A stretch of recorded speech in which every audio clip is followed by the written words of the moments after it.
Okay, this is Dr. Phil, which means this is Fill in the Blanks, and I have a very special guest today. You guys have heard me say that I really like it when I get to do these with really good personal friends, and there is no better personal friend than Dr. Charles Sophie. And let me brag on him for a minute. So dig your toe in the carpet. All right, I'll hide and blush for a minute. All right. Dr. Sophie is a psychiatrist. He's board certified. Child and adult psychiatry. He works with populations in general medicine, psychiatry. He's the medical director of the LA County Department of Child and Family Services, which is the largest agency of its kind in the United States. And I point that out because when you have an agency this big with this much coverage and intensity, if you don't see it here, you're not going to see it. It's all seen here. And Robin accuses me of being a workaholic. She tells me there's no prize for the busiest person in the world. There's just no award for that. So she tells me to quit trying to win it. But if somebody works more than I do, certainly crazier hours than I do, it's Dr. Charles Sophie. He has given more of his life, more of his passion, more of his soul to the Department of Child and Family Services than anybody I have ever seen. And I know they appreciate it. But this is a guy that he'll be in a home at 2 a.m. and get 3 hours sleep and then be on the witness stand down in the family court the next morning at 8:30. Then he's got practice. He does all the different things. Dr. Sophie received his medical degree from the Philadelphia College of Osteopathic Medicine. He's been in practice for way more than 20 years. He's a frequent contributor on my show, The Today Show, been on The View, CNN, MSNBC, Dateline.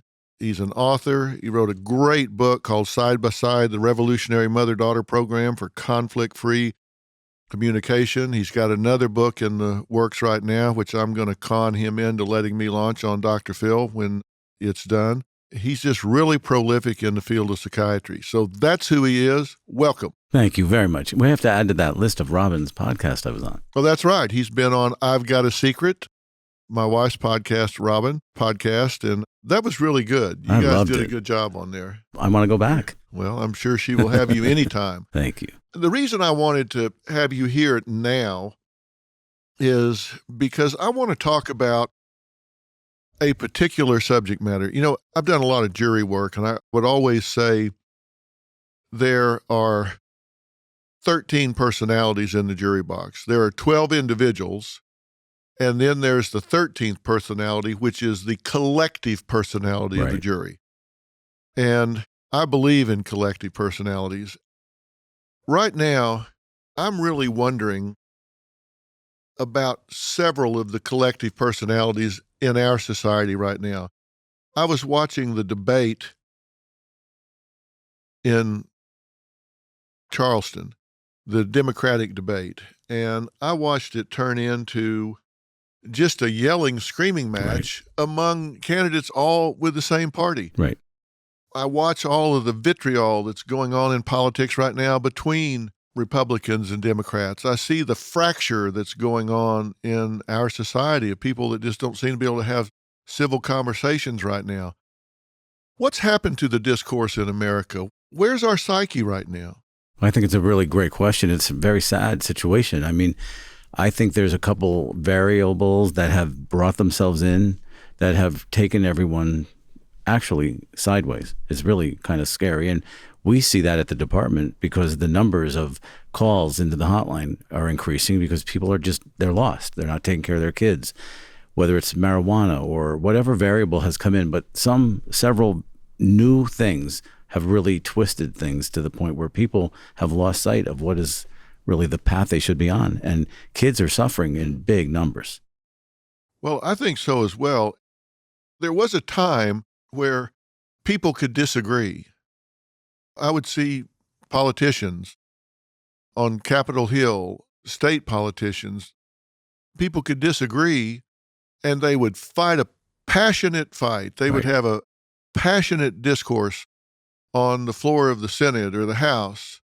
And then it would be time to take a break, and they would go to lunch together and treat each other with dignity and respect, even though they had passionate differences on important matters. And now that doesn't seem to be possible. It's like Right. they have their passionate discourse, but then there seems to be real hatred and bitterness where they don't seem to be able to maintain a separate relationship on a personal level Right. anymore. Right. What's going on here? I mean, do we see any role modeling of that anymore? We don't often see that, of respect and integrity and accountability. So we see politicians alone, if you want to just look at that you have total disrespect, tweeting whatever you want, saying whatever you want, social media allowing you the venue to be able to do all that kind of stuff. And within all of that, there's the loss of self-respect, others' respect, all that kind of stuff that would keep people on track, that you could have a healthy argument with somebody in a debate and go have lunch with them. It's sad. It's very sad. Then I hear people say, well, I've just never seen such a divided country ever in our history. And I think, did you forget about the Civil War? Right. Hello. That's right. Right. Yeah, it's been a little worse than this before. Yeah. We were shooting each other. Yeah, exactly. But it can get to that point. Yeah, I really wonder if when we have the political conventions that are coming up in the summer, if we're going to have riots in the streets. I would worry about that too, because I mean, the potential is all right there. People are really they're geared up. They're ready to go at each other. There's no seemingly any boundaries in place, no respect, none of that stuff. Psychiatrically, what do you think people need to say to themselves? Because I think it all starts with us individually. Yeah. What do we need to do to restore some dignity to our dialogue, some dignity to our discourse? I mean, what do people need to say to themselves so they don't contribute to the meltdown? I think the only thing they can say is what I'm about to say or what I'm about to do, a self-respecting prophecy. Am I doing something that I would respect and is going to make me respect myself and then therefore others who see it or deal with it? If you're not in a self-respective kind of place and that's not your kind of way that you address everything and that's the model you come from, you're just going to be, saying whatever you want. It's like no holds barred. Say what you want, curse, scream, yell, racial slur, whatever you want. No, there has to be boundaries and you have to start with yourself. And if you don't start there and you don't have it with your children, it's bleeding out of your house all over the place. Well, I think it starts with the leaders because, they always say a fish stinks from the head. Right. I think the leaders have to do this, whether it's Trump on the Republican side or Sanders or Biden or whoever on the Democratic side. I think they need to give the message to their supporters and their followers that, hey, I don't want to hear that out of you. Right. I don't want to hear that at our rallies. I don't want to hear it at the convention. I don't want us demonizing the other side. I don't want to hear this language where we're having these chants and all of these things. It's vitriol that's going to lead to some kind of ramp up to inciting violence against other people. 100%. Yes. They're leaders. They should be showing us the way to go and putting parameters and boundaries on. Trump seems to really pull for that instead of quieting it down. Right. And then we've seen it at Sanders events. There have been people that have been kind of going out of their way to start trouble. And they, of course, say, we don't endorse that. It's not enough to say we don't endorse it. I think they need to step up and say, look, we're not going to have that. Right, exactly. That's not supporting me. You're making me look bad. That's not who we are. Right. I don't want that. And you're not welcome here if you're going to do that. By saying nothing, they're saying it's okay. Yeah. Absolutely. And the same thing goes in anyone's home. The parents have to be the leaders who have that same responsibility. Unfortunately, though, I do think social media is a venue that has allowed people this freedom that they think they have to say and do whatever they want. You're reading my mind because the next question I was going to ask you is about social media and its impact. And I got several things that I want to ask you about that because you work with this population so much, the young people. And I worry sometimes that parents are using laptops, video games, computers as electronic babysitters for their children. It's like, hey, if they can go over in a corner and sit there with a video game for 6 hours, I don't have to do anything. That's easy. Right. Now, when we were growing up, it was just the TV. Right. And there were 3 channels, and that you was could watch them, and that was it. But now, there's 500 channels, and then you've got YouTube, all this content people can watch. But I'm really wondering, has social media truly changed this generation? Because it has become so much more prolific in the last 10 years, and certainly in the last 20 years, but really in the last 10 years. We're in our 18th season. And when I started Dr. Phil, the first tweet had not been sent. I don't think the first text had been sent. Yeah. Emails were really in their infancy. Yeah. There weren't any smartphones. Everybody didn't have a camera in their hand. The internet just wasn't near as prolific as it was now. So I'm dealing with a whole different set of challenges and problems with people in general, and certainly the younger generation, than I was 18 years ago. Do you think it's changed this generation? I think it's changed it 100%. Not all for the bad, but some has been okay. But it has given people a unspoken license to just do whatever they want, whenever they want, record whatever they want, post it, get people in trouble, all kind of stuff. It has been a weapon more than it's been helpful, to be honest with you, and at least in the population I see. Well, that's what I'm concerned about, because I wonder, certainly we have a little bit of a narcissistic generation, not just the young people, all people. Yeah. It's like everybody thinks they need to have an audience when they're brushing their teeth. Exactly. It's like, we got to post this. Right. We got to get to Instagram with this, or YouTube with this. I'm brushing my teeth. I'm feeding my dog. Let's turn on the camera. Are you kidding me? Right. It's crazy. And so many, particularly young people, measure their self-worth as a function of how many likes they get for a video. I'm seeing depression among young people because they'll put something up and it only got half as many likes as it did yesterday. It's like, do people not like me anymore? These are strangers. They don't know who these people are. Right. But they seem to get really upset, and they're measuring their self-worth as a function of their social media platform and popularity. Right, absolutely. And then there's this other side where I have, these vehicles of technology and media are in the hands of young kids that don't have brains that are fully formed with their judgment, their insight, their impulse control intact, their frontal lobe. They're taking pictures. They're sending nude pictures back and forth. I can't tell you how many times I've been pulled into a case where a young boy or a young girl has forwarded pictures that had been sent to them, and they're a sex criminal at that point, and they have to register, and their parents are out getting lawyers, and these kids are 12 and 15 years old.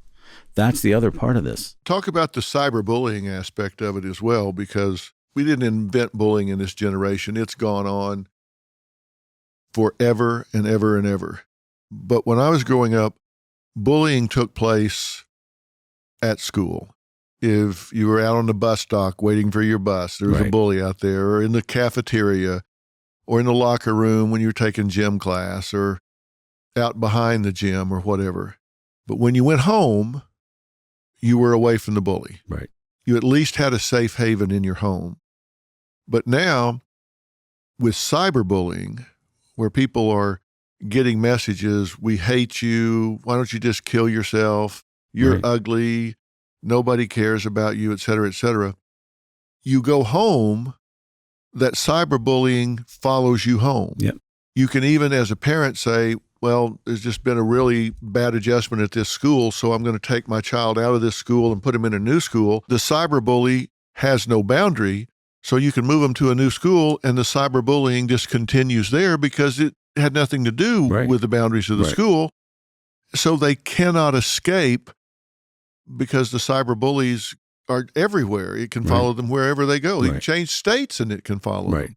And I just really wonder if the bullying has become more prolific or if we just see it more because of the internet. I think there's a whole new category of bully with cyberbullying that didn't exist before. So I do think there's more bullying. I think there's a lot more. And here's the other issue.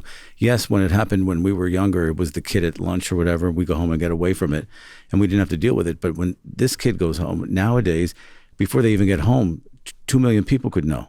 Right. And it's like a virus that has spread, that they feel this intense anxiety, a spotlight. No wonder they're going to hurt themselves. There's no way to get away from it either. It's not just 2 or 3 kids that had heard it. Now 2 million people hear it. And their picture could be up there. It's a nightmare. And then these kids want to hurt themselves. And they do. They actually do.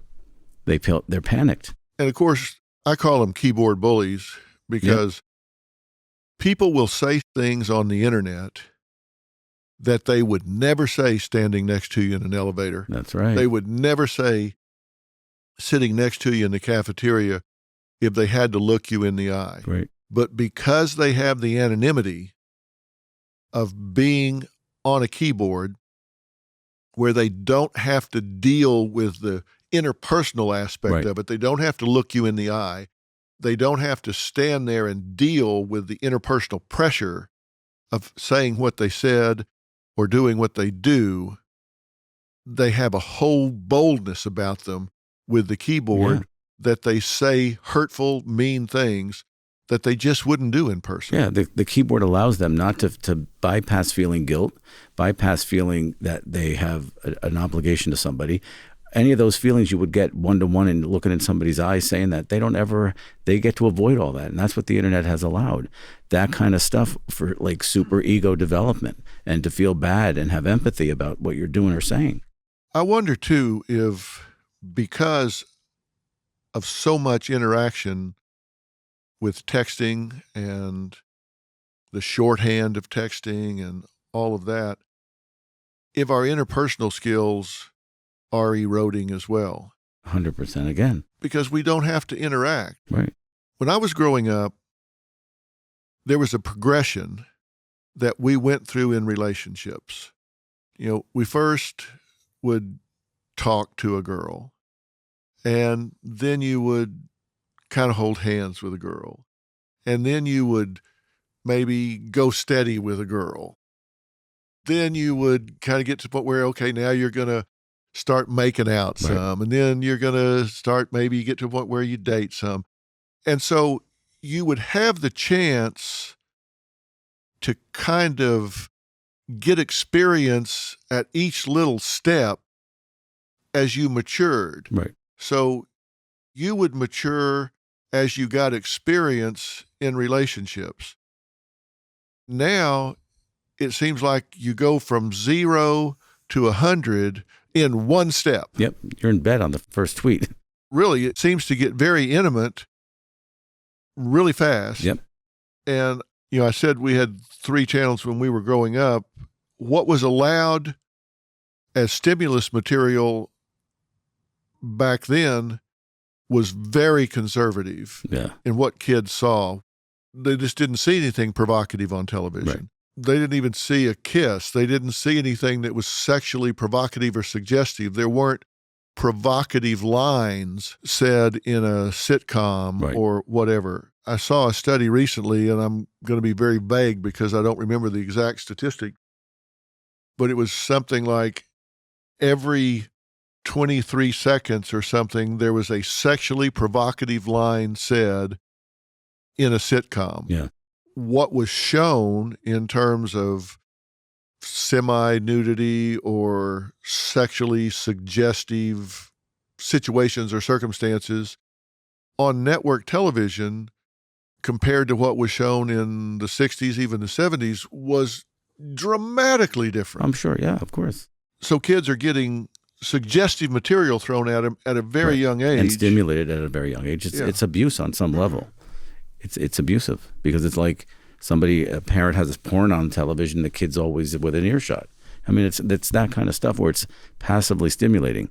It's interesting when I have an adult patient who's like a mother who's divorced and she's going through a relationship for the first time dating, and it's online, it's different. She's like foreign, it's all foreign to her. And she'll have a texting relationship with somebody she met, and she'll be texting for 2 or 3 months before she ever even spoke to the person, and she's floored by that.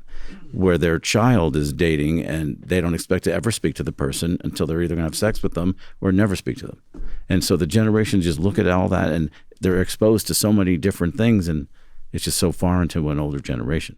Listen, I'm not trying to be puritanical about it, and I don't think we can change it. No. Television is what it is. I have scripted programming. I have reality program. We deal with stuff here that is not fit for children on Dr. Phil, and we put a disclaimer at the front. This is not suitable for kids today because we're talking about maybe sexual abuse or rape, or we have someone on that's gotten into drugs and prostitution or whatever, and we say up front, this is not suitable for family viewing or whatever.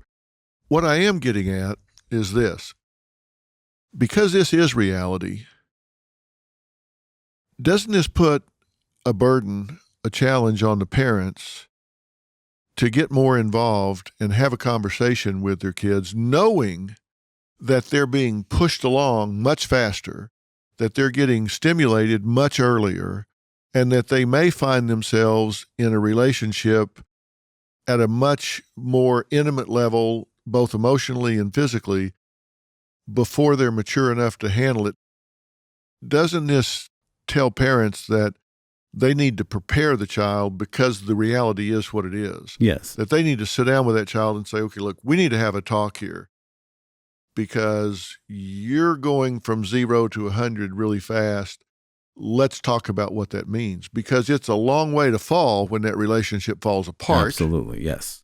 And they need to talk to them about how to handle that, what to expect. And they need to talk to them about sex and probably do it earlier and maybe in more detail and more intently than they would a generation ago. Yes, because the disconnect is these kids are having these relationships much quicker. They're falling apart quicker, but the parents aren't even having a chance to really get into the details that they need to early enough. And so they're not at all equipped. And it's a whole world that's really what the new look at parenting should be. How do parents of today parent their children in this kind of, environment? Because they're not at all preparing them. And certainly it's not timely if they are. Yeah. And interestingly enough, in the face of all of this, the teen pregnancy rate is going down in the midst of all of this. Why do you think that is? Because at the same point, with all of that awareness, kids are having access to things they wouldn't typically easily have had access to in the past. So they can get to Planned Parenthood, they can get pregnancy tests, they can take morning after pills, they can get on birth control, they can use a condom. They're very well educated about all that stuff, which is the positive end of all of this. So they are being proactive. So there is not all bad and it's not all good, but we really have to take a look at where we are shortfalling so that these kids have the talks and the tools they need to be much more successful. Yeah. If you look in 1990, the birth rate per 1,000 with females from 15 to 19 was 42.5. Yeah. And now in 2017 was the last year that they had full data for. It's 13.4 among whites. And if you look at Hispanic, Black, white, all combined, it was 59.9 in 90, and it's down to 18.8 in 2017. So, something's working a little bit. It's like a third Yeah. of what it was in 1990. You can say it's whatever the reason is. Kids are narcissistic. They don't want kids, or kids have access to tools or the ability to prevent it. Whatever it is, it's working, and it's great because then kids aren't born into bad situations. That's a very positive trend, whether it's that they're taking more protections or they're having less sex. No, I think they're still having sex, at least the ones I see. What are you seeing in terms of parenting right now? And I'm curious. I think sometimes people think that the Department of Child and Family Services is an agency that deals with minorities and low socioeconomic status populations. And they may be overrepresented, but the fact of the matter is that's just not true. You find problems with children being in harm's way, neglected, abused, whatever, that cuts across all ethnicity and across all socioeconomic strata. True? Absolutely. It doesn't matter what zip code you live in, what your income is. People are people. They have the same issues. They become more apparent sometimes if they're lower socioeconomic. They become more apparent to people and they're reported more. But eventually, other people have it too and it gets reported. So it's across the board. What is the biggest problem you see that children are experiencing today that causes the Department of Child and Family Services to have to get involved? Are we talking negligence, abuse? What kind of abuse? What gets you and your team involved more than anything? Usually negligence on some level. There's an emotional negligence or there's a physical, because most of the mandated reporters calling in are teachers or people who are in contact with kids all day long. And they're seeing them not being fed or cared for or bathed or clothed or protected in the ways that they should. And so that triggers a call. And usually it starts off with a neglect. And sometimes it leads into there's physical abuse or something else going on in the house. But oftentimes it just starts with a neglect situation. A lot of times it's domestic violence that leads us to that. But it's a neglect is the core. Either neglect because dad lost his job or mom lost their job, or somebody's on drugs in the house and it just brought the whole house down. But usually it's a neglect that triggers it. Are most of the referrals from mandated reporters? Yeah, most of them. I'd say 70 to 80% are. Really? Yeah. And I assume that's mostly teachers, people that are most in contact with the kids. Teachers, policemen, clergy, that kind of stuff. Right. Therapists are a big one. And what happens when you get a report from a mandated reporter? Someone calls in and says, I have a child in my third grade class. This child doesn't seem to have had a shower within the last 2 weeks, and you can see their ribs. They're really malnourished, and I saw bruises on them. They call that report in to the hotline. What happens? Well, we don't always take everything that comes in, because sometimes we'll give a consultation back to them and say, check this and this and this, and then if you need to, come back. But if we do take it in as a referral, we map it out to where geographically it'll go. And we also map it out to see if it's something we need to do immediately. Can it wait 3 days or can it wait up to 5 days? Depending on where that lies or falls, then we mobilize our teams. And if they go out tonight, then it's a detainment situation where we're really low and to look out and see, are they safe tonight or do we have to remove them from this situation? If they're going to wait 3 to 5 days or whatever they end up doing, we know it's not an immediate danger situation for a kid. Sometimes we'll just go to school the next day and see them, or in 3 more days, or we'll go to the house. But, it's a slower process at least. But we have 30 days from the call to decide whether we're going to close it out and hook them up to whatever they need, or we're going to move it into a situation where it becomes a case now for us. Now, if you have an emergency removal, they say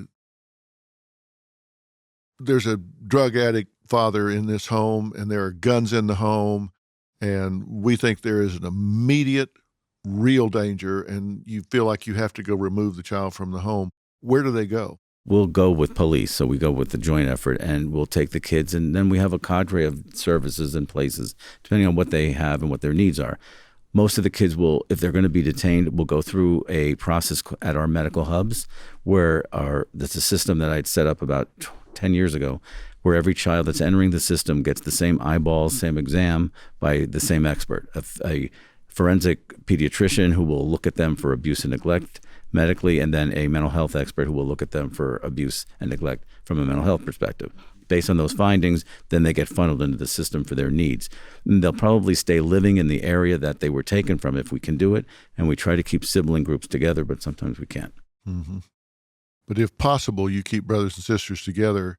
And do you use family resources first? If there's an aunt or an uncle that they can go with? Yeah, the relative caregivers are our first option. But if they're not fingerprinted or they're not, live scanned or whatever, and we don't know who else is in the home, we can't put a child in a home even though grandma's there, because we don't know if uncle is there and cousin and all that.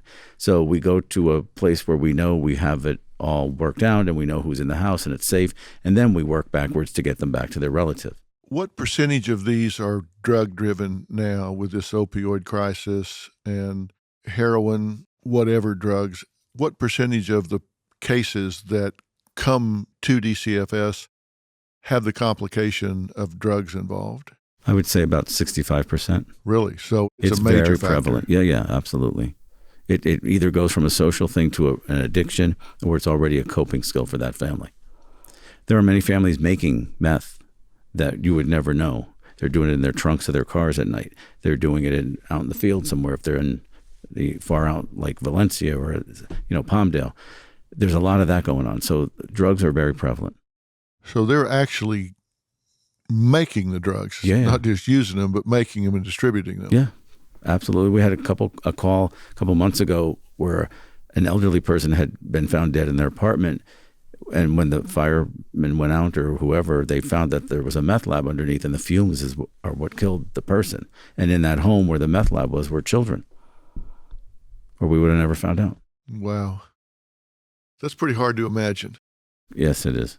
And it's very painful to watch and go through, but got to go through it. Now, we're in Hollywood out here, which is, la la land, glamour, with a lot of these very well-to-do families, high economic, high profile, kind of glamour sort of situations. You find some children in very dire straits in these situations as well, true? Absolutely. The fact of the matter is there are some very high-profile people that just aren't very attentive to their children. They're not even there. They're absent.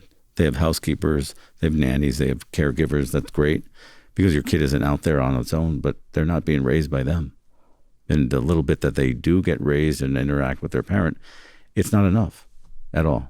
And it really it doesn't allow a child to grow the way that they should emotionally. And it creates a problem. Huge problem. And these children, rightfully so, are angry as they grow up.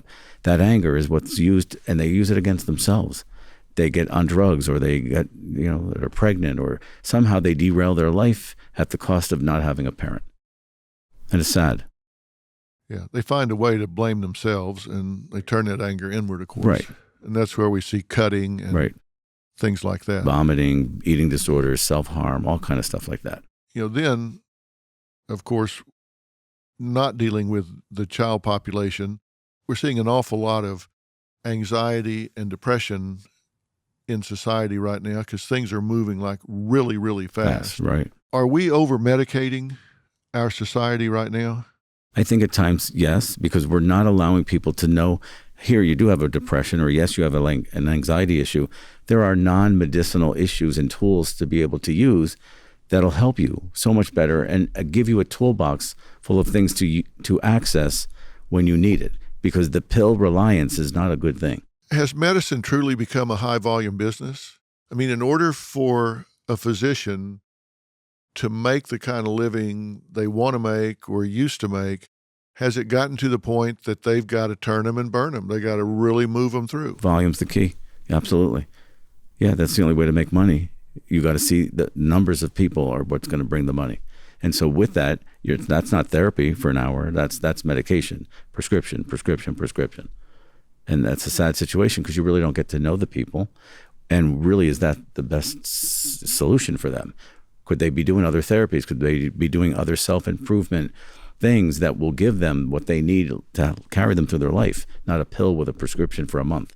How did we get in this opioid crisis? I mean, obviously, the composition of the pills were marketed originally as these are no problem. They're not going to be highly addictive, et cetera, et cetera. That's how they were originally marketed. And we're seeing now these multi-billion-dollar settlements from the originators. So that's being acknowledged. But this is epidemic proportions now. What the hell is going on? They're giving out like candy. You can get your wisdom teeth done at the age of 15. You're given a full month's worth of an opioid. And parents don't know. They're giving it to their kid before you know it, the kid's addicted. I mean, they're coming at us from every angle. Pediatricians, dentists, you name it. They're just written. It's crazy. Well, what's the solution? How do we start to curtail this? Because what I'm seeing, and, we deal with it a lot on Dr. Phil, is I'm seeing a lot of people that start taking the pills for what they consider legitimate reasons. Right. They had a surgery. They had an injury or something where they had organic pain. They actually needed something to deal with the pain. So they start taking it for what would be considered a legitimate reason. But statistics say if they're still taking it at 7 days, their chance of being addicted at 1 year is 12.5%. If they're still taking it at 30 days, their chance of being addicted at 1 year is a little over 30%. Yeah, it's huge. Then what I'm seeing is it gets very expensive, and heroin is much cheaper. Yes. So I'm seeing a whole new generation of heroin addicts in suburban moms, Yep. I call them soccer mom addicts, that can't afford the opioids anymore. So they're now turning to heroin because it's cheaper. These are people that would never have considered themselves vulnerable Right. to getting on heroin, but they can't afford the other. So now they're going to heroin and they have no idea what they're taking. They have no idea what Right. it's cut with. Sometimes it's got fentanyl in it. They Yep. overdose. So what do we do? How do we rein in the physicians from overprescribing this? Well, I'm currently on the educational board of the DEA, and that's what we're focused on, how to educate doctors and how to put the parameters into place to make physicians have a checkpoint and a system to be able to be educated, but also to be checked as far as their writing of these kinds of substances so that red flags can be raised. We're always going to have the on the street value, people on the street selling it, or the doctor who's in a corner of a strip mall who's just writing all day long for people. Those people will be easy to find when we have everyone else as regulated as we can. And so that's the key. Public information and education, doctor education, and monitoring. Well, how can they know, though, if we don't have a system where a doctor in Bakersfield is able to punch something up and know what a doctor just across the state line into Arizona prescribed or somebody in LA prescribed? Doesn't there have to be a database where you can't doctor hop? Yes. Right now, that database is kept within the pharmacies. So if I write a prescription for you and you take it to CVS, they're going to call me and say, do you know this guy just got this about 2 weeks ago in Florida? I'll know that. So that's the database there, but it has to be a doctored one as well, and that's what we're working on. Yeah, but right now it's just the drugstores themselves, the pharmacists. Right. And we count on that because they can all connect with each other, and they can tell us. But is it the same if you go to Rite Aid and CVS? Yep. They communicate between themselves. Yeah, there's a global network that tells us who got what when. And what happens? Do they not give it? Yeah, they won't give it. And then if you're pushing as the doctor for them to get it, then they either have to wait till another pharmacist comes on schedule to work that's more comfortable doing it, or you go to another pharmacy that will do it. And that's oftentimes why people are moving toward a private pharmacy, because they can get things filled there. They're not going to necessarily come up in the database so quickly. Oh, really? Yeah. Well, there's always a loophole. There's always exactly. Always a loophole. Yep. And someone will find it. Always. But education is the key, and educating people and parents. Take Advil when your kid gets their teeth out, their wisdom teeth. They don't need to have an opioid. I mean, that's crazy. Or the nose job that they're going to get when they probably shouldn't get it anyway. They don't need an opioid. Let's say somebody is a recovering addict and they get into an accident. They have to have a significant surgery, and pain is going to be a major issue. How are they dealing with that? You don't want to give a recovering addict a drug of choice. Right. What do you do with that? I mean, it's a tough situation, but if you can get away with non-narcotic stuff, that's great. There is a lot of good stuff out there. And if that doesn't work, then it is in small doses and well-controlled and watching it as closely as you can, and the patient being aware that that's what's going on. Why did you choose psychiatry? You really want to know? Yeah. I did it in the summer, and I liked it. It stuck with you. Yeah, I was like, these people aren't making this stuff up. They really do hear voices. So what appealed to you about it? When you say it stuck with you, what appealed to you about I just saw the suffering that these people were doing, and it was real suffering, and they really didn't understand it. And when I was doing my residency, I was in the ER one night. There was a guy that was down there, and he was brought in because he was paralyzed from the waist down, and they MRI, everything. Nobody could find anything what was wrong with him. So they had psychiatry come down. I went down and I talked to the guy, and after 45 minutes, he walked out of the ER. And it really stuck with me that I had that ability to touch somebody and get them to think differently and get up and get out of pain and walk. So that was really impactful for me. Is that still what lights you up in working with these people? Yes, and especially with kids and families, to get them organized and get them thinking differently, quickly, on a path, and they're happier. When you work with people, obviously they're suffering, they're looking for answers, whether it's individually, as a couple, or as a family. Do you have a sense of why there's such a stigma still, even today, with mental illness? I'll tell you why I'm asking. I was involved yesterday with an organization called Blue Help, which deals with suicide with police officers. And you know my commitment to law enforcement and how much I'm interested in supporting the men and women that stand in the gap for the rest of us. There were 223 suicides last year among police officers. There were more people lost to suicide than were killed in the line of duty. Oh. And we're 60 days into 2020, and there have already been 30 suicides among men and women in uniform in law enforcement. There have already been 30 in the first 60 days of this year. So we're tracking ahead of what things have been. And what I did yesterday is I was talking to this organization, bluehelp.org, and I had women here whose husbands had committed suicide. Some of them were on the job as little as 5 months. Some of them have been on the job for 28 years. And one woman that had been on the job for 28 years that had taken her life.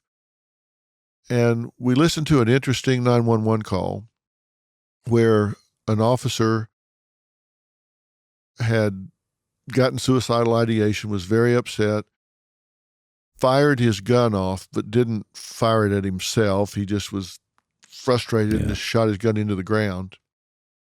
His wife called. There was an hour-long 911 call. We just played a little bit of it.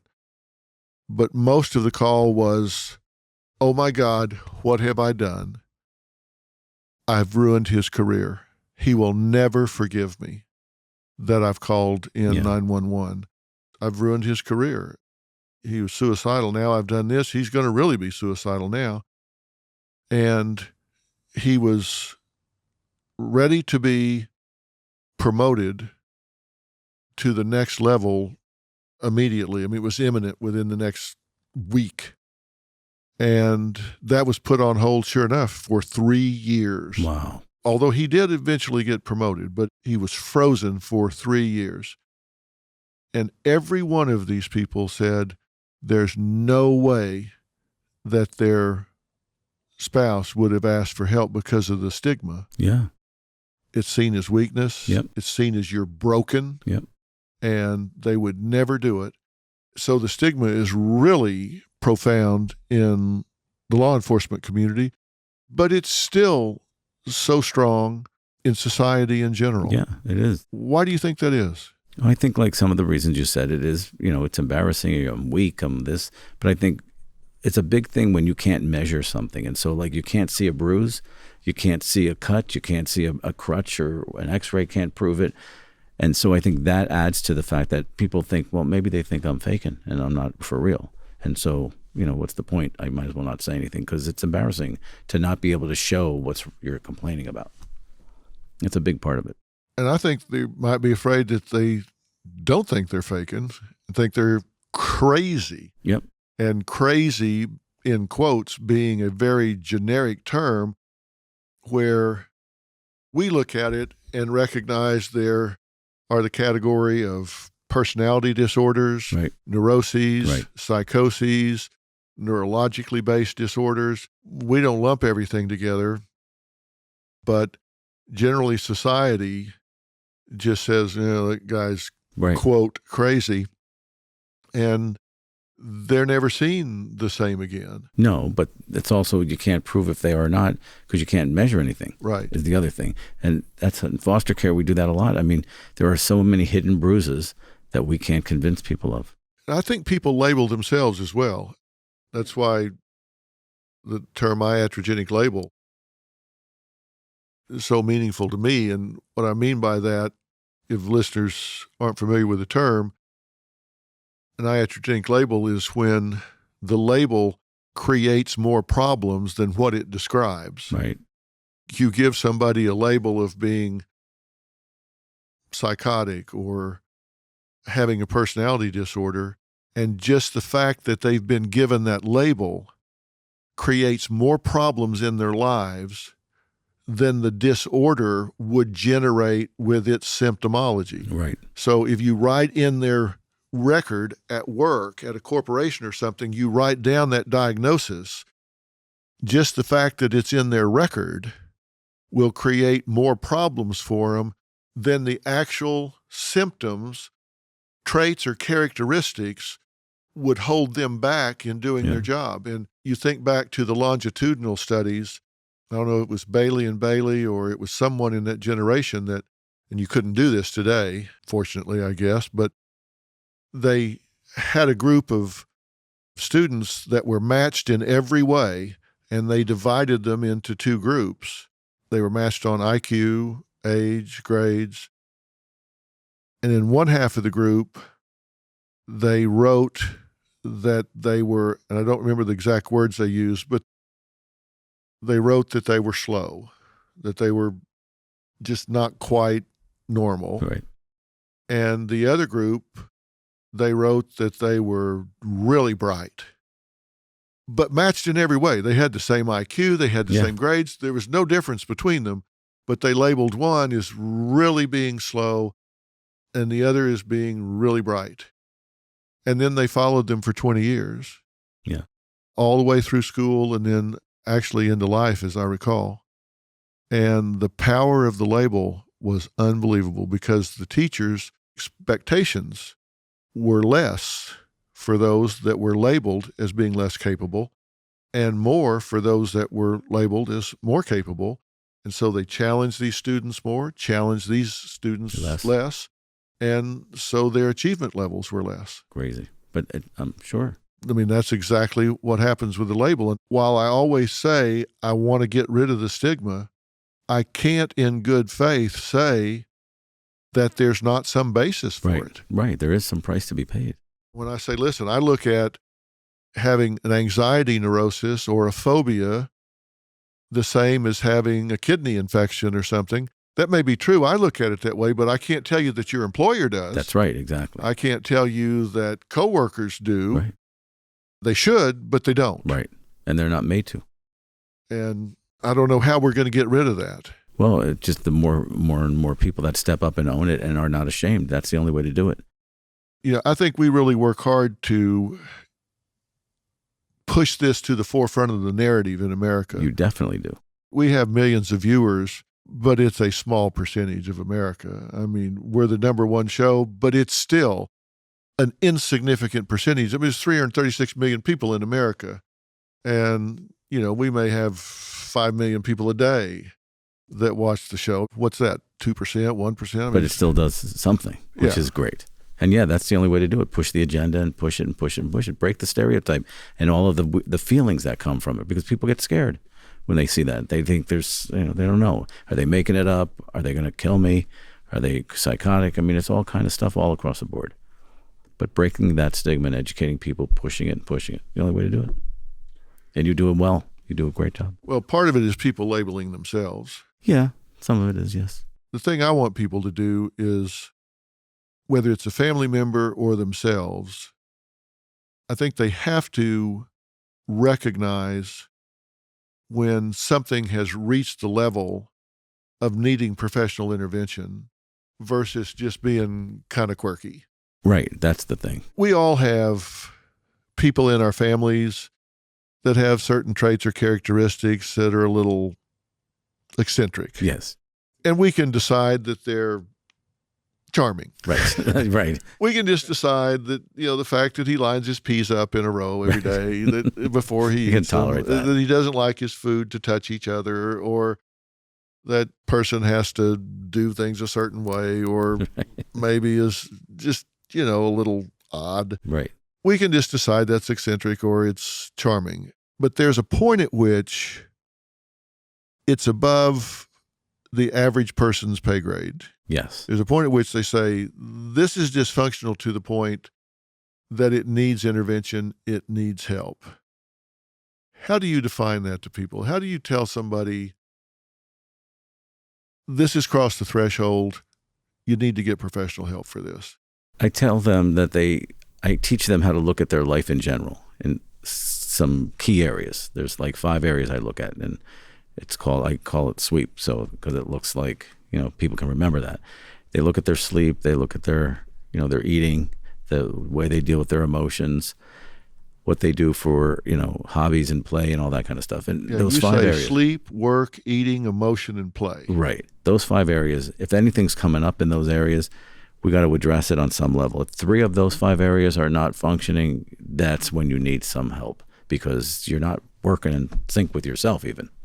Yeah. So that's kind of a general way to look at it, because people won't come for help if they don't need to. They're afraid, the stigma, all of that stuff. And family members need to push sometimes. And the problem is we don't have a very good definition of normal. Right. You go to the library and you go over to the abnormal psychology section, stacks and stacks, book and book and Right. book and book Right. on abnormal behavior, Right. abnormal psychology, abnormal interactions, relationships, all of that. You go to the normal section, there's one little pamphlet down there Exactly. that's right. kind of yellowed and it's Right. laying by itself. We don't really have an idea of what's normal because it's so idiosyncratic. But the way I look at this is something has gotten to the point of being abnormal or changeworthy if it's interfering with the healthy pursuit of your goals. Right. Like, let's say, for example, you have a temper, you have a tendency to get into rage, and that's interfering with your job. It's interfering with a peaceful, tranquil home. It's interfering with your relationship with friends. Okay, now that becomes changeworthy. Right. If you just occasionally get upset, you get irritated, okay, everybody does. Right. Does that interfere with your job? Are they not promoting you because you get into rages? Now, that's changeworthy. You need to see somebody Right. about this. You got to look at that. If it's causing your marriage to go on the rocks, now it's interfering with your goal. Right. But if you're just irritable occasionally, Yeah. okay, then work on your irritability. Right. But I say if it's interfering with pursuit of your goals, now you need to do something about it. I agree. I think that's when people need to say, okay, I need help, whether it's for me or somebody else. 100%. Using LA County as an example, where can people go if they don't have money? They can't afford a therapist. Does the county offer resources? Yes, many, many resources, and very good resources at that. So we have 1 million hotlines to call, and there's hotlines to call even if you're looking for a place to get to live and to apply for housing. There's a number, it's a 211 actually, and they'll direct you to anything you're looking for, whether it's food stamps or it's a housing or it's a school for your kid or mental health treatment or medical treatment. They'll send you to these places, and then you get on assistance or whatever you need, but you can begin the help immediately. So there are a lot of resources in this county. Well, that's what I want people to know, because I think sometimes people feel like, okay, docs, I hear you. I get it. I have change-worthy behavior here. I hear you. You're preaching to the choir. My spouse has told me. My kids have told me. I've lost my job. I get it. But sorry, I just don't have the money to go Right. see a therapist. I know because I did this when I was in graduate school. We had to go volunteer at the County Mental Health Association, and there you saw people based on their ability to pay. Right. Everybody paid something Yeah, because they wanted them invested in the therapy. exactly. I think I recall at the time, our lowest was $2. Yeah. Yeah. $2 a session. And it still works that way in Yeah. certain places. And if you were there and you had a good job, it would be as much as maybe $18 a Right. session. It was still very, That's really cheap. yeah, it was still very cheap, but it was on a sliding scale. Yeah. And I want people to know that if you feel like you're alone and you don't have help, that's not true. You can call the county and they're going to have resources A for lot you. of And resources. they may not be fancy, but these are competent and caring people. Absolutely. And In there are your support area. groups, Yeah. and you might encounter somebody that you would see in a silk stocking practice that's down there volunteering. Absolutely. A lot of people do that. And there are helplines that you can call. And when you call these helplines, I think it's so important for you to understand, they don't make you give your name. They don't pressure you to do anything you don't want to Right. do. They listen, they talk, they answer your questions. They don't pressure you. You're not going to start some ball rolling. They're not going to trace your number and come to your house and then your or spouse deport you, knows. or deport you. Deport you. We run into that all the time in LA County. People are fearful of getting deported, so they won't go get help. Yeah. Or if we have a child that's in our under our jurisdiction, the family needs help. We can't get them help. They won't give us their name, or they're afraid of being deported. So we actually go in and just do the treatment. We don't even ask, so that we can heal them and they can get together again. There's a great clinic in Detroit that Mitch Albom has started, and I'm a supporter of, that is open 24 hours a day. And you go to this clinic and everything is done there. You get treated there. If you need medicine, they give it to you there. They don't take your name. They don't call social services. If you're homeless and you come in with your child, they treat your child. They give you the antibiotics. They give you everything there. You don't go anywhere else. And the place is packed every night because people won't go to the hospital because as soon as you walk through the door, they call social services and they come down there and take the child. Exactly. So you got to meet people where they are if you want to help them. Absolutely. I mean, we go down to the homeless shelters on Skid Row, and oftentimes people are looking for adults that have kids sleeping outside with them or whatever. And it's amazing the extent that people will go to hide their children in these boxes and under blankets because they don't want them stolen. So the only way to do that is make it safe for them and say, where are your kids? We'll help you, not take them. And so we've started to shift that a lot too. Yeah, I think that's so important. Yeah, it is. The thing that you and I are agreeing on is if you need help, it's out there. It's available. Yes. And the way to determine if you need help is if your thoughts or your behaviors, your actions have gotten to the point that they're interfering with your life. And life is defined as sleep, work, eating, emotions, fun, ability to play. And I define it as pursuing your goals. If it's interfering with your functioning, then you need to ask for help because it's not going to get better on its own. It won't get better. It'll get worse. And the fear of not getting help is what's going to stop people. Don't be fearful. You don't even have to give your name half the time. So don't think just because you don't have money that there's not help there. There is. You just need to reach out to the county, call the hotline. You don't have to call 911. Here it's 211, 211, right? What is 211? It's a multiple resource line that will guide you to any resource you need in the area you live in. Yeah. So it couldn't be much more accommodating. Yeah. 211. No names asked, nothing.